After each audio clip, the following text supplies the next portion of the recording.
Okay sir.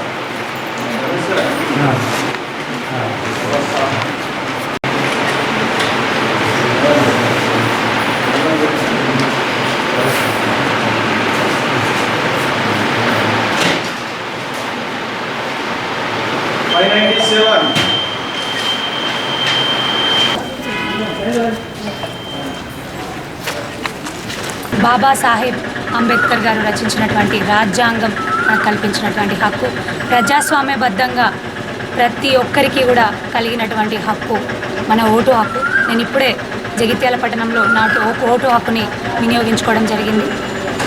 Jagtial పట్టణ పరిసర ప్రాంత మరియు నియోజకవర్గ ప్రజలందరినీ కూడా ఒకటే కోరుతా ఉన్నాను, అందరూ కూడా అతి పవిత్రమైనటువంటి మీ ఓటు హక్కును వినియోగించుకోండి.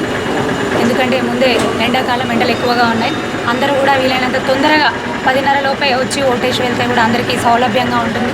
అదేవిధంగా ఎక్కడెక్కడ మన వాళ్ళు ఉన్నారో, కుటుంబ సభ్యులు ఉన్నారో వాళ్ళందరినీ కూడా పిలిపించుకొని వారందరి ఓటు హక్కును కూడా వినియోగించుకునే విధంగా చూసుకునే బాధ్యత ఇంటి పెద్దలు తీసుకోవాలని కోరుతా ఉన్నాను. అదేవిధంగా ప్రజలందరికీ కూడా ఒకటే విన్నవించుకుంటా ఉన్నాను, దేశం కోసం, ధర్మం కోసం, మన హైందవ ధర్మ పరిరక్షణ కోసం అందరం కూడా కలిసికట్టుగా నడుద్దాం, ముందుకెళ్దాం. ఒక దేశంలో సిద్ధాంతపరమైన, ప్రజాస్వామ్యబద్ధమైన మన సంస్కృతి సాంప్రదాయాలను పరిరక్షించేటటువంటి ఒక గొప్ప పాలన కోసం, ఒక గొప్ప నాయకుడి కోసం అందరము కూడా మన ఓటు హక్కును వినియోగించుకుందాం.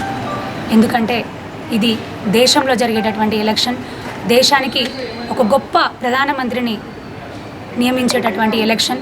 అందరం కూడా కలిసికట్టుగా మన నాయకుడిని, మన దేశ ప్రధానిని నిర్ణయించుకుందాం అని మరొక్కసారి కోరుకుంటూ అందరికీ కూడా ధన్యవాదాలు. నమస్సుమాంజలి.